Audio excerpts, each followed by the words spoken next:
là-dessus, on va reprendre. En fait, Jackie, tu nous amuses tellement là que on va vite. Il faudrait quand même revenir quand même sur un petit moment des saisons 76 et 77 de Christian avec toi et Yamaha. En particulier, l'incroyable victoire de Christian à Hockenheim en 250 sous la pluie. Et puis, il faut quand même signaler aussi qu'il était vice-champion du monde 750 en 77. T'en gardes quel souvenir de ces deux performances-là ?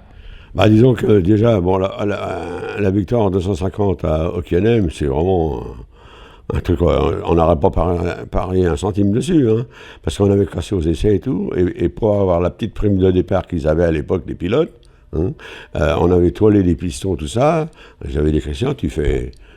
Puis on avait roulé riche, hein, on avait mis des gicleurs riches, hein, et j'ai dit, tu fais 2-3 tours, puis tu rentres, quoi. J'ai dit, la moto, elle n'est pas dans le coup. Et il part, il pleut. Alors il part dans les derniers, parce qu'il avait fait un temps de misère et tout. Je crois qu'au troisième tour, il était déjà deuxième. Il faut dire que Christian, c'est le mouillé, il savait pratiquer quand même. Hein. Et il se bat avec la première Kawa d'usine qui était arrivée en Europe. Hein. Et le gars, il le bat, mais à plein de coutures. Hein. Oui, je me souviens, j'étais au bord de piste avec vous, on l'a vu remonter sur Kiyohara, le japonais, et surtout il le bat dans le dernier ou l'avant-dernier tour. Il y a 200 000 personnes debout qui acclament Christian ce jour-là. Ouais, c'est sûr. Mais c'est incroyable, parce que jamais j'aurais pensé qu'il pouvait faire quelque chose avec cette moto-là. Bah donc, ça démontre ce que tu viens de nous dire. Disons que c'est un bon souvenir, mais j'en reviens pas encore. Bon, alors l'autre bon souvenir, c'est la saison qu'il fait en 750 en 77, où là aussi il est un des meilleurs du monde. Ah bah oui, il a gagné plusieurs manches dans l'année, puis il fait deuxième derrière Steve Becker, avec celle-là, avec la moto qu'elle a, hein, et c'était quand même là, je crois que Robert se fait troisième, il y avait du beau monde derrière, quoi. Oui, à l'époque, il y avait quand même du bon. Hein. Il y avait Robert, il y avait Barichine, c'était la dernière année d'Agostini. Enfin. Je crois qu'en 77, il met un tour à Robert, se le mouiller à Hockenheim encore. Hockenheim. Il l'a très mal pris, Robert. Hockenheim, son circuit fétiche, on va y venir dans très peu de temps, mais bon. Là, enchaînons, 83, c'est la grande résurrection de Christian, et avec toi, et 83, deuxième au championnat, 350. Non, 250. Et combien il est en 350? Il est très bien placé aussi. On faisait que les 2,5. Et il gagne le Grand Prix de Suède. Bah oui, suis-je bête, les 350 sont retirés du programme, fin 82. Donc, Et donc, début 84, il est souverain en 250, quoi. Il devient le patron de la catégorie. Il était l'homme à battre, c'est sûr. Hein. Mais bon, à l'époque, on s'était associé avec, son auto s'était associé avec Serge Rosset, hein, et Martial Martial Garcia. Et moi, j'allais travailler à Annemasse. S'il y avait un banc d'essai et tout, c'était plus facile, parce que moi, j'avais pas de banc. Alors que c'était impensable de mettre un banc d'essai, avec le bruit que ça faisait. Il y avait des appartements autour de moi et tout. Je crois que ça n'aura pas marché longtemps, ça. Alors, il faut dire qu'on avait fait une moto qui était très performante quand même. Hein. Puis Christian l'a piloté. C'est l'année où il n'est quasiment pas tombé. Et qu'on fait l'addition à la fin de l'année. Hein. Combien de fois j'ai dit à Christian, vous me marquez que 8, 6, 8 ou 10 points que par terre. Hein. Ça ne marque pas par terre. Hein. Ça marque pas, et puis Christian s'est beaucoup blessé dans cette période d'avant sa résurrection de 82 à 84. Par contre, effectivement, et à quoi t'attribues à la fois sa supériorité et celle de sa machine en 84? Parce qu'il y a du beau monde en face. Il y a Airway, il y a Lavado, enfin c'est une saison difficile. Bah, Lavado était champion du monde l'année d'avant. Hein.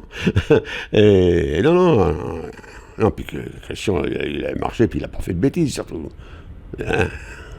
On a beau dire, quand on tombe tous les dimanches, je sais pas, moi je suis pas tombé autant que lui, mais quand on tombe, Enfin, quand je suis tombé en moto, moi, mais quand j'étais jeune, bah, il me fallait un certain temps pour m'y remettre. Tu n'étais pas très content de toi. Mais quelle influence t'as exercé sur Christian dans cette année sereine, dans cette année de calme?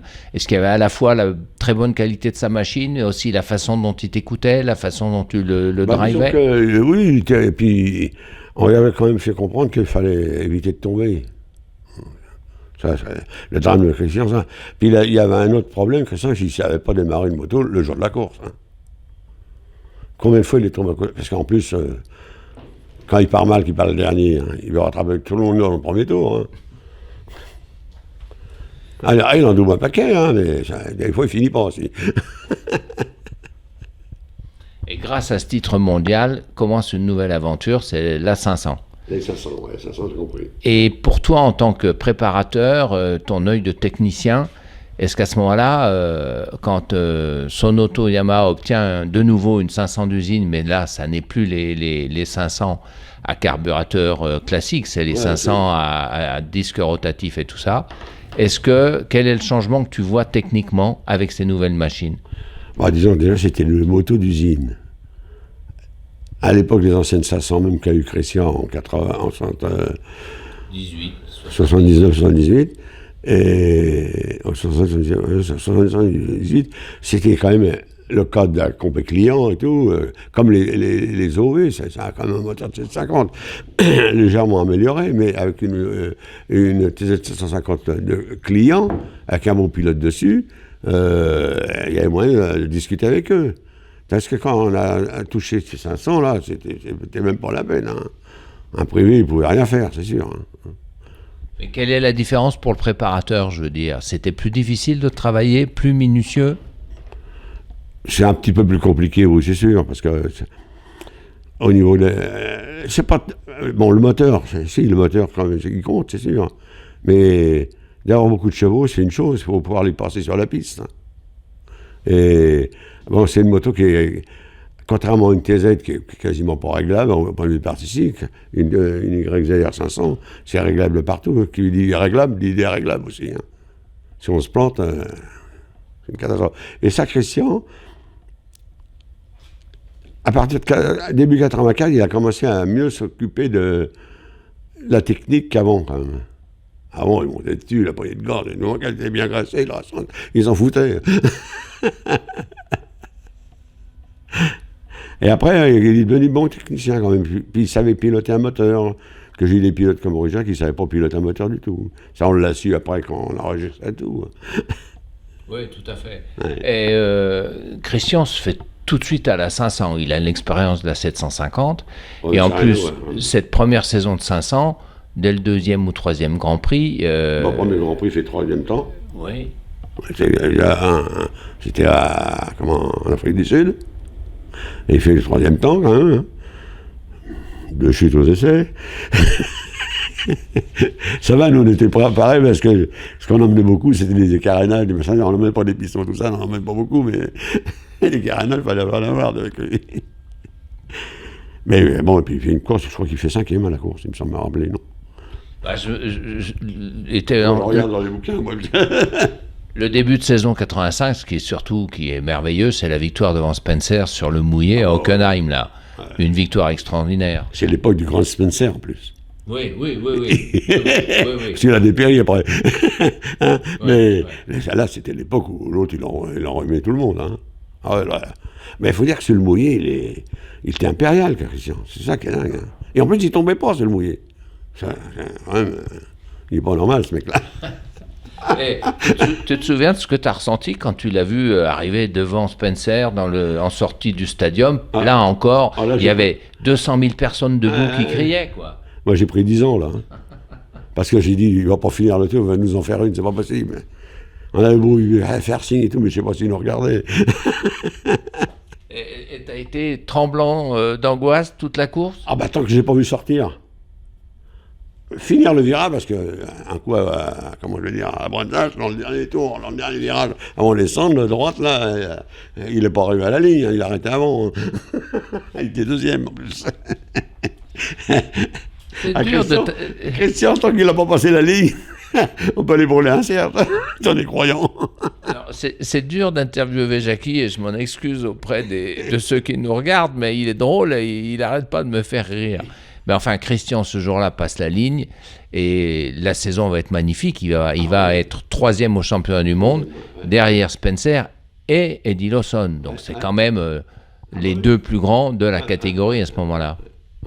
Bah, c'est sûr qu'il a fait une super saison, là. Mais en même temps, toi, comment tu la voyais? C'est ce défi lancé aux Américains, puisqu'en fait, pendant les 5 années qui vont suivre, le seul Européen qui a vraiment mis les Américains en péril, si je puis dire, c'est Christian. Ah oui, c'est sûr. Comment tu les as vécues ces années? Bah, un peu surpris quand même. Car les Américains, quand même, ils s'emplâtraient tout avant que Christian soit à 500, je disais. Et moi, ce qui me faisait surtout peur, c'est qu'un jour, à force de tomber, qu'un jour, il se fasse mal. Comme je dis souvent maintenant, je dis, Christian, c'est pas normal que tu sois vivant, toi. Quand on voit tout ce que tu as fait, les chutes à plus de 200 et tout, il est arrivé des fois, il était solide, hein. Au lieu osseux, il était solide. Hein, parce que... Ah non, c'était des bonnes saisons, hein. C'était des saisons extraordinaires. Hein. Et en même temps, pas un peu frustrant, parce qu'il aurait pu ou dû remporter d'autres victoires quand même. C'est en 87, il fait 6 ou 7 pole positions de suite aux essais. Ouais. Et moi, j'ai souvenir d'interroger Lawson ou Wayne Gardner qui ne comprennent pas comment fait Christian. Comment tu l'as ressenti tout ça? Ah bah moi, quand j'ai vu Aspan, notamment, il met 2 secondes aux autres, qu'on voit comment ils s'appellent les autres qui étaient derrière, on se dit, c'est quand même, il a pris un raccourci, c'est pas possible. Et moi, je prenais les chronos, il a fait 3 tours de suite, j'ai la feuille des chronos encore là, j'ai 3 tours de suite, il est à 2-3 dixièmes près. Et 2 secondes devant les autres. Hein. Lawson, Schwantz, René, Garner, avec du monde, quoi. Hein. Et comment tu expliques cette difficulté à concrétiser en course? Bon, dans les 5 chronos, il est tombé 3 fois quand même. Hein. Et de toute façon, Christian, j'ai toujours dit qu'il manquait quelque chose. Alors, c'est un peu cruel, mais tu ne penses pas aussi que par rapport à eux tous, Christian n'a pas réussi à s'habituer au pneu radial avant. Il a gardé le strié. Est-ce que pour toi, ça a pu jouer, ça? C'est-à-dire qu'à la fois... Il a roulé en slick, lui, Christian. Non, pas en slick, le radial. Ah oui. Il n'a pas réussi à se faire au radial avant, vraiment. Et parce que Christian utilisait des trajectoires extrêmement fines, très tendues. Les autres avaient un pilotage plus heurté, plus de glissade, et ainsi de suite. Ouais, ce qu'il y a aussi, c'est que Christian ne sortait pas beaucoup de la moto. Contrairement à tous les autres, les ricains, tout ça, ils sortent de la moto. Donc la moto, automatiquement, elle est plus couchée. Les ricains, ils ne se sont pas sur leur poursuivi pour rien. Hein, c'est parce que la moto reste plus debout, ce qui permet d'accélérer plus tôt et tout. Hein. Et donc, mais Christian n'a pas réussi à s'adapter à ce type de pilotage. C'est fait quand même, à la fin, quand on voit les dernières années, quand même, il commençait à détacher à côté de la selle, quand même. Hein. Ouais. Oui, parce qu'en fait, 85, il est 3e au championnat du monde, et il redevient numéro 3 en 87 ou 88. 88, c'est ça. Donc ça veut dire qu'il a quand même sa place dans le trio mondial. Que je dise pas de bêtises. On aurait dû vérifier l'un à l'autre, mais c'est soit 87, soit 88. Ouais, c'est pas 87, non, c'est pas 87. Il avait 6 en 87. Alors Jackie, donc cette fin des années 90 avec Christian est extraordinaire. Il est donc numéro 3 en fait en 1988. Nos mémoires remarchent un petit peu. Ouais. Mieux que les moteurs que tu prépares marchent mieux que nos mémoires. Ouais. Bon. Et donc en fait, à partir de ces années-là, tu as déjà quoi? Plus de 40 ans de course derrière toi.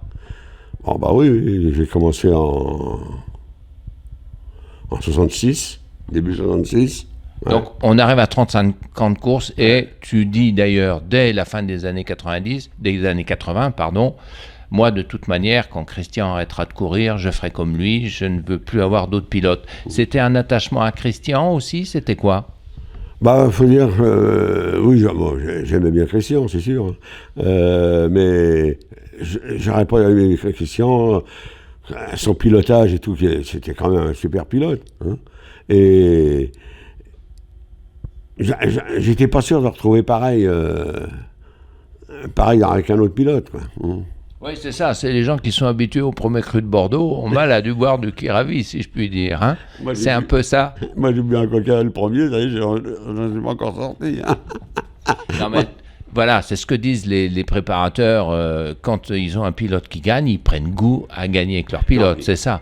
Puis il faut dire aussi, c'est que Christian, il a un caractère de chien, bien sûr, mais c'est un mec qui est reconnaissant et tout. C'est un des rares pilotes qui me téléphone. Hein. Oh, tous les 2 mois, il me téléphone et tout. Hein.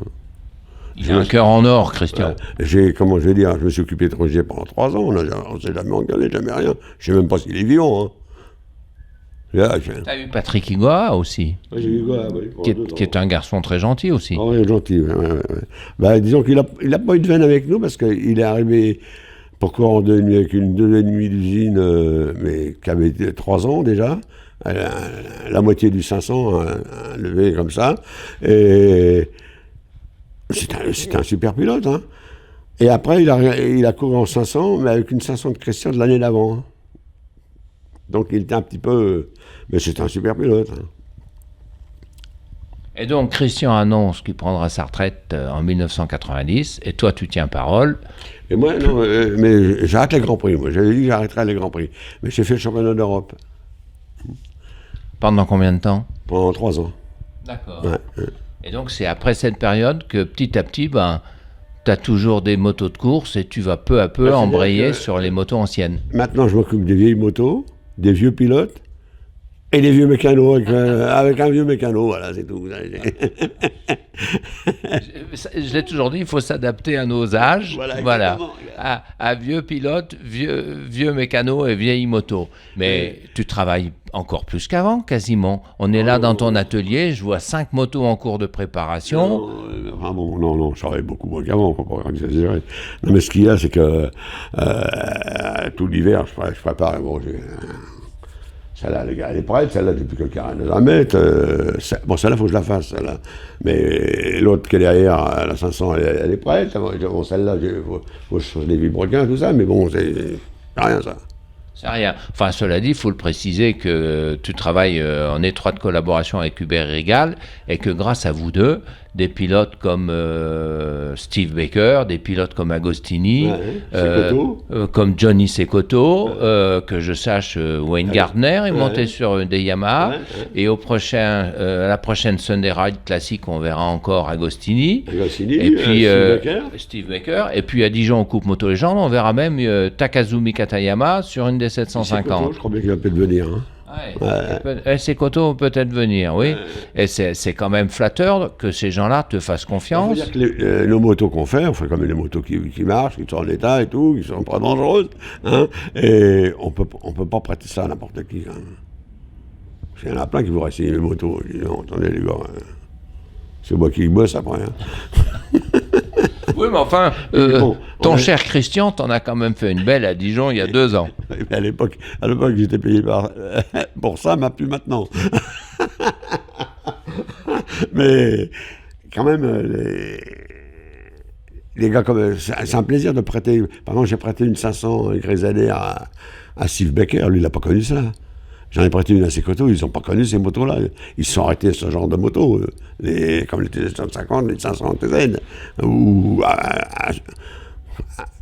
un peu d'usine, mais pas grand-chose par rapport à mes clients. Pardonne-moi, Jackie, mais ce qu'il faut expliquer à ceux qui nous écoutent, c'est que Yamaha, à partir de 69, décide de faire des moteurs de course qui peuvent être très proches de la série.